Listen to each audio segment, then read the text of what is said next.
Bonjour à tous, bienvenue à ce 35e épisode de Pixels Café. C'est moi, Andreos, et je suis en compagnie de Tomario. Hallo. Ante. Hallo. Et FC Bat. Hallo zusammen. Merci, ça veut rien dire.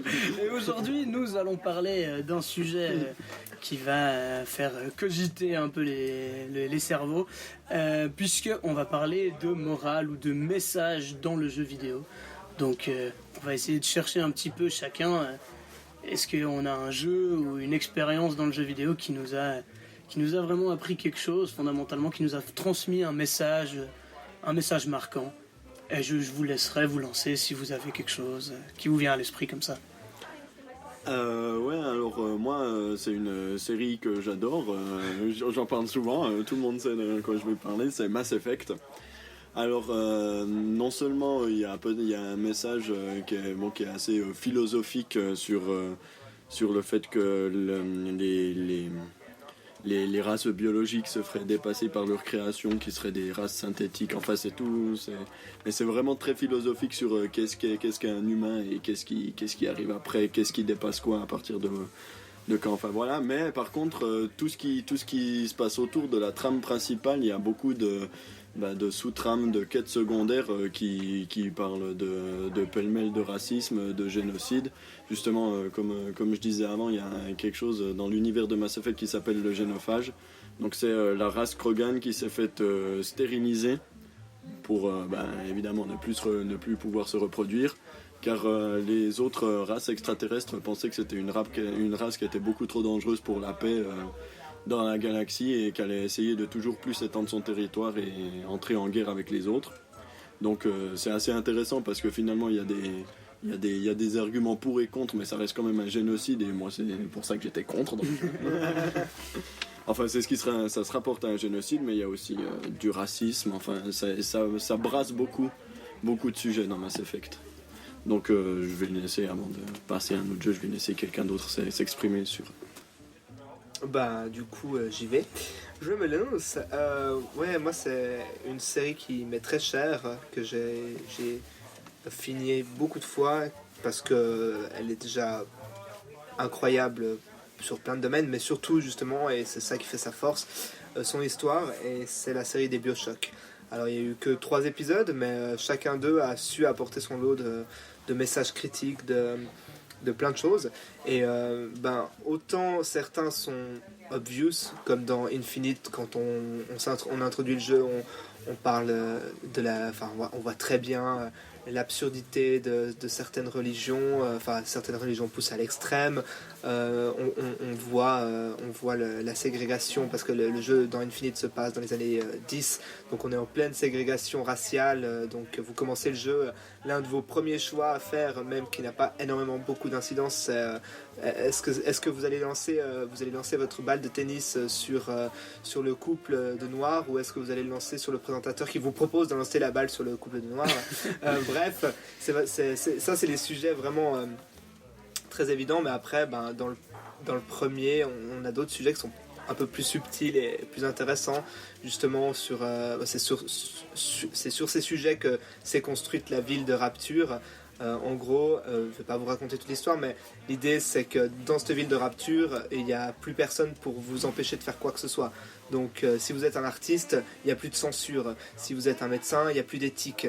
Donc vous faites à peu près ce que vous voulez, et puis voilà, vous découvrez ce que vous découvrez, et puis c'est un petit peu sur ça que se base toute l'intrigue de BioShock 1, et on comprend assez vite que le message que veut faire passer le jeu, c'est que voilà, ça a l'air beau sur le papier, mais a priori ça fonctionne pas. Ouais, c'est l'utopie. La porte ouverte à toutes les fenêtres. C'est ça, c'est du dystopie, de la l'utopie, il y a aussi la dystopie. Oui, aussi, mais je voulais pas dire ça. Ouais. C'est un peu plus la dystopie là, dans ce cas-là. Mais voilà, c'est des sujets qui sont vraiment très intéressants. BioShock, pour moi, attire sa force de ses scénarios et de ses réflexions.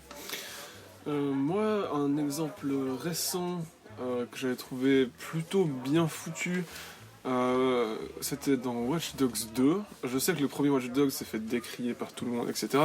Mais Watch Dogs, dès le début, en fait, ce qu'ils voulaient critiquer, c'était la société hyper connectée, puis essayer de regarder un peu le rapport que les gens ont avec la technologie dans un monde où il y a tout qui est hyper connecté. Et tout qui est connecté, je veux dire, votre frigo est connecté aussi. Non, alors justement, dans le 2, ils ont fait ça. Dans le premier... On rigole, mais c'est juste petite parenthèse. Ça existe. Ça existe.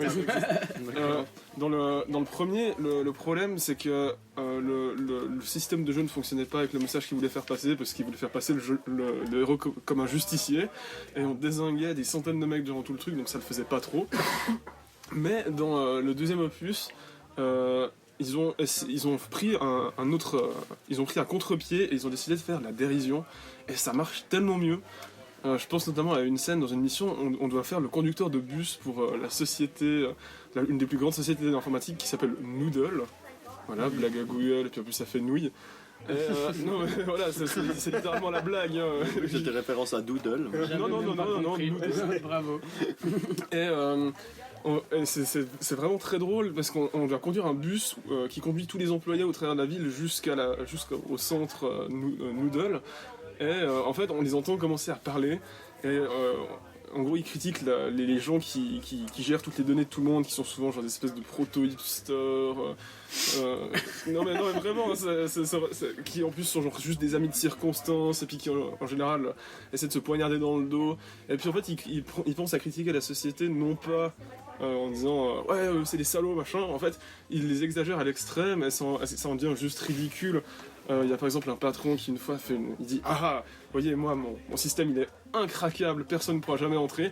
Et évidemment, le but de la mission, ça va être de craquer son système, et la fois il va vouloir le démontrer à la télévision, ben il va se faire complètement prendre au jeu, et là il y aura DeadSec qui sera affiché partout, et du coup il va juste se faire avoir.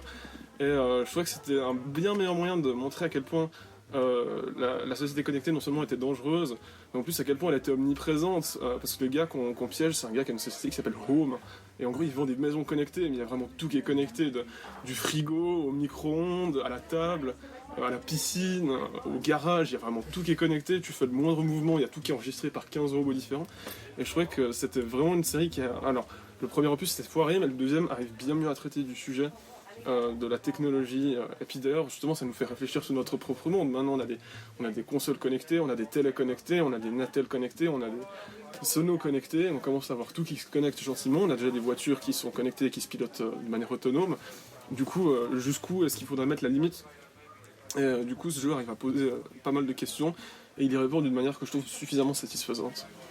Yes. Moi je vais changer un petit peu de registre.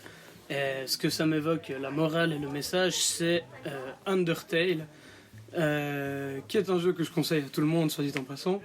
Je vais essayer de pas le spoiler, parce qu'il faut vraiment éviter de spoiler ce jeu, mais c'est vraiment un jeu qui a en fait pour thème principal vraiment la morale. Et la morale, parce que chaque action qu'on fait, son résultat va être questionné. Et c'est vraiment, ça paraît stupide, mais en fait, c'est comme un peu les jeux Telltale qu'on a un petit peu partout et qui sont très populaires ces temps, mais c'est fait très à l'ancienne, avec des vieux graphismes, et ça cherche pas à impressionner, c'est-à-dire que ça va être très concret, et c'est pas dans l'illusion de est-ce qu'on a le choix de faire quelque chose ou pas, c'est vraiment qu'on va se poser la question, mais quel sens est-ce que ça a? Et au final, moi, la question que je me suis retrouvé à me poser quand j'ai fini ce jeu, c'est mais qu'est-ce que le bien et le mal? Et voilà, et ça c'est vraiment un jeu qui en lui-même touche vraiment à ces thèmes-là. Et sinon j'avais une expérience aussi, puisqu'on est dans le domaine du RPG, avec Final Fantasy VI, de nouveau sans vouloir trop spoiler, mais on va parler de la fin quand même. Prescription. Le boss final, c'est quelqu'un qui est devenu fou, parce que il comprend pas. C'est Oui, très belle imitation. Alors ça, oui. Un des meilleurs méchants de jeu vidéo, mais c'est pas le sujet actuellement. Il devient fou parce qu'il comprend pas comment les gens peuvent encore donner une sens à leur vie, puisqu'elle aura de toute façon une fin, et que la mort est omniprésente dans ce jeu. Et aussi vraiment on voit tous les personnages du jeu qui ensemble découvrent un peu, mais pourquoi finalement est-ce qu'on peut donner un sens à une vie à travers les rencontres qu'on fait, à travers nos actes, et que même si la mort nous attend tous à la fin, on peut quand même faire ressortir quelque chose de bon de la vie. Final Fantasy IX reprend ces thèmes-là. Enfin, ça parle surtout de la mort et puis tout le cheminement du jeu, c'est justement chaque personnage essaie de découvrir pourquoi est-ce qu'il vit, pour quelles raisons. Et les thèmes sont assez proches. J'ai malheureusement jamais fini le 6 comme je le disais avant, enfin avant en offline. Bah t'as eu la fin maintenant. Mais voilà, Bravo. ça me dérange pas. Ouais, mais du coup, avant t'as parlé d'un jeu indépendant, Undertale. Tout à fait. Donc moi aussi, j'ai pensé à Papers, Please, qui est aussi assez minimaliste graphiquement, enfin, mais qui est vraiment super bien. Qui parle pour le coup d'immigration surtout. Enfin, donc dans le jeu, on contrôle un douanier d'un état fictif communiste. Et justement, comme t'es à la douane, tu dois décider qui rentre et qui rentre pas. Donc bien sûr, t'as des critères qui sont fixés par ton gouvernement. T'as certaines personnes qui sont recherchées. Enfin bon, ça c'est des mécaniques de jeu. Et puis, mais à certains moments, il arrive des situations où c'est par exemple quelqu'un qui vient de dire oui s'il vous plaît, alors il y a le meurtrier de ma fille qui est dans votre pays, il faut que je le trouve pour l'amener à la police. Ou bien quelqu'un qui veut retrouver sa bien-aimée dans ton pays. Bon, de toute façon, tu sais pas si c'est vrai. Enfin, quoique des fois, certaines fois, je crois qu'une fois, c'est un gars qui arrive avant, puis il dit oui, plus loin derrière, il y a ma copine et on voudrait se marier ici. Et puis là, tu peux décider de rejeter la copine. Ouais, d'autant plus que dans le jeu, normalement, la copine, justement, elle est pas censée pouvoir passer à cause de Ouais, justement, c'est ça, voilà. C'est souvent ça le problème, c'est que c'est des gens qui ne peuvent pas passer, mais tu dois décider de les faire passer. Et après, tes choix, en gros, tu dois aussi gérer ta famille, parce que ta famille, elle doit aussi manger, elle doit avoir un certain chauffage, et comme c'est un peu la misère, tu dois vraiment faire gaffe à pas te prendre d'amende en faisant faux. Et en fait, après, tu arrives à un certain moment où, non, d'un côté, tu es un bon fonctionnaire qui fait tout comme il faut, qui est très mécanique dans ta façon de travailler. Et puis, au bout d'un moment, en fait, le gars qui est en face de toi, tu t'en fous un peu de ce qu'il te dit, s'il veut rentrer ou pas. Toi, tu as une famille à nourrir. Ou bien, tu as des supérieurs qui viennent te mettre des coups de pression, puis qui te disent que si tu continues à faire du sale boulot, ils vont te foutre en prison, si c'est un game over. Et bon, là je vais un peu spoiler une fin, il y a plusieurs fins, mais il y a une fin en gros où tu arrives à te barrer, à te faire un faux passeport et à aller dans un pays entre guillemets libre pour pas te faire choper puis te faire foutre en prison. Parce que t'as fait quelque chose, t'as laissé passer des espions, et en gros t'arrives exactement en face du même gars que toi, qui doit contrôler pour te dire si tu rentres ou non dans ce pays. Et là, t'as les boules, tu flippes parce que t'as envie de rentrer et puis finalement tu te trouves à la même place que les gars que t'as refusé ou que t'as accepté pendant tout le long du jeu. Et c'est super bon. Et moi je trouve qu'en plus ça a un écho particulier avec la situation d'aujourd'hui, avec l'Europe qui veut fermer ses portes aux migrants. Enfin, qui est-ce qu'on fait rentrer, qui est-ce qu'on fait pas rentrer, pourquoi, selon quels critères. Et je trouve que c'est un jeu qui est vraiment très intéressant pour se poser ce genre de questions. Ouais, puis il est vachement bien foutu. Ouais, puis en plus il est super cool. Ouais, c'est ça. Non, Juste en tant que jeu, il est bien. En tant que jeu, franchement, jouez-y. Ouais. Ouais, ça donne envie. Mais c'est vrai que la scène indépendante, en général, elle est assez douée pour... alors des fois, c'est des petits messages, des fois, c'en est des grands. Enfin, là, j'avais noté vite fait des Braid, par exemple, qui parlent de plein de choses et en même temps c'est un jeu qui a l'air léger, puis en fait derrière il y a un message super bien caché. Il y a d'autres jeux, un jeu vraiment pas connu qui s'appelle The Swapper. C'est un petit jeu, je sais même pas si c'est considéré comme un dé, mais voilà, c'est des gens qui parlent, enfin c'est ce genre de jeu, tout comme The Talos Principle, qui parle de technologie, voilà, de qu'est-ce que... C'est souvent des situations post-apocalyptiques ou bien plein de jeux qui parlent de technologie. Est-ce que c'est bien, est-ce que c'est pas bien, où sont les limites et tout ça. C'est vachement intéressant. Mais d'ailleurs, encore dans un monde dystopique, c'est un truc que j'apprécie beaucoup. J'avais encore noté Mirror's Edge. Mirror's Edge qui de nouveau un peu crée un univers. Je sais pas si vous y avez joué. Oui. Le premier, le deuxième. Le premier, oui, c'est mais tabou. Le deuxième est tabou, effectivement. Non, voilà, c'est une société parfaite.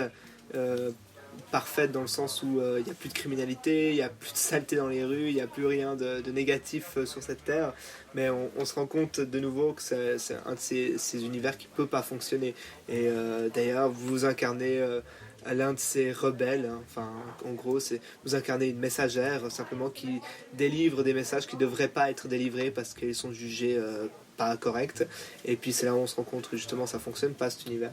Mais c'est surtout on se rend compte qu'en fait derrière la façade de tout est parfait, le gouvernement est pourri aussi. Oui, voilà. Ça. Ouais, oui, exactement. C'est pas simplement que ça fonctionne pas au niveau de la population, c'est que même au sein du gouvernement qui veut faire croire que tout va bien, ça marche pas.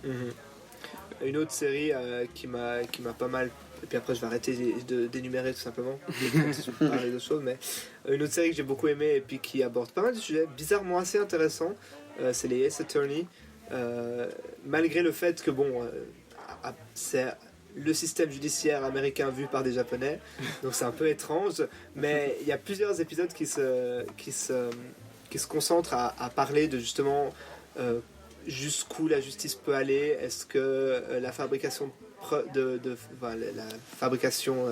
preuves ou est-ce que il y a plein de questions comme ça sur la loi et la justice, et c'est vachement intéressant, même si c'est toujours pris d'une manière assez légère. Il y a quand même pas mal de questions et de choses qu'on peut se poser. Puis voilà. Je mentionnerai aussi Xenoblade Chronicles sur la Wii. Je suis assez RPG dans cet épisode, hein, mais c'est un jeu qui est hyper intéressant dans le développement des personnages et du fait qu'ils commencent à se poser des questions au fil du temps. C'est-à-dire qu'on commence avec des trucs assez déterminés, ils ont des croyances assez fixes et ils ont une faible compréhension de l'immense monde qui est autour d'eux. Et puis moi, ça m'a vraiment évoqué l'importance du voyage et de la rencontre avec des inconnus, parce que finalement, en sortant de là où ils sont depuis qu'ils sont tout petits, ils se rendent compte d'autres réalités sur le monde, et ils finissent à la fin du jeu par en questionner l'essence même et questionner même l'existence des pouvoirs supérieurs de leur monde. Et ça, je trouve que moi, ça m'a beaucoup ému chaque fois quand je jouais à ce jeu, parce que il y avait un peu des petites questions politiques comme ça, et ils étaient toujours tellement convaincus d'un truc, et finalement avec l'expérience, en allant voir un petit peu plus loin et en rencontrant des gens, les personnages se rendent compte que finalement leurs croyances sont un peu ébranlées, et ils avancent un peu vers une sorte d'autodétermination comme ça, et je trouvais ça super intéressant. Est-ce que quelqu'un a peut-être encore autre chose ? Pas nécessairement. Là, je vais donner un exemple, mais c'est pas nécessairement pour en parler de cet exemple. Mais je trouve intéressant aussi les jeux qui vous posent, même pas qui vous posent des questions, mais qui vous offrent un truc très vague et vous n'êtes même pas sûr sur quel sujet il faut réfléchir. Mais voilà, moi là j'ai en tête tout de suite un Limbo où vous faites le jeu de A à Z et il n'y a pas vraiment de message, il n'y a pas de truc de question qui est posée, il n'y a pas de réponse qui est donnée, mais vous arrivez à la fin, puis vous vous posez quand même bizarrement plein de questions. Et j'aime bien ces jeux aussi qui vous en balancent pas plein la figure, mais qui vous invitent juste à travers son voyage à vous poser quelques questions. Donc je trouve intéressant. Limbo, c'est un bon exemple. Le Inside, un petit peu aussi. Ouais, aussi un peu Inside. Ouais. Après... C'est le genre de jeu qui te fait un petit peu travailler, mais sans que tu saches vraiment sur quoi. Exactement, ouais. Mais ça, il y en a plein, comme ça. Puis je pense Binding of Isaac, auquel on jouait juste avant. Ça peut être assez... Enfin, je sais pas, je vois pas de quoi ça pourrait parler vraiment, quel est vraiment le message, mais ça me fait réfléchir juste en voyant les images. Ça parle il y a tellement de théories là-dessus. Ça parle surtout de maltraitance. Je pense que le sujet qui est clair dans Binding of Isaac, c'est la maltraitance de l'enfance. Oui, bon, ça c'est déjà dans le pitch de base. Mais pas de cette façon, oui. Oui, effectivement. Mais il y a tout plein de thèmes qui sont vraisemblablement abordés, comme l'avortement, la religion... les croyances plutôt occultes, etc. En fait, juste un truc qui est prouvé, entre guillemets, l'histoire de Isaac n'est pas du tout celle qui est racontée au début du jeu, en fait. L'histoire de Isaac, très rapidement, c'est une famille composée d'un père, une mère et puis 2 enfants.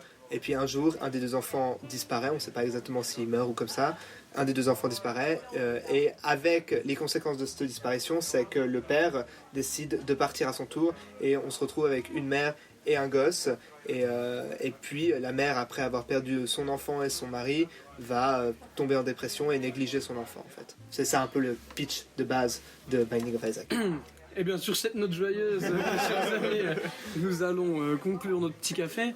Alors je vous rappelle avant de vous quitter que vous pouvez nous retrouver sur notre page Facebook, sur notre site internet www.pixels-association.ch ou sur notre chaîne YouTube. Et c'était donc Andreos, accompagné de Tomario, Ante, FC Bat. Et à la prochaine. Auf Wiedersehen. Ciao.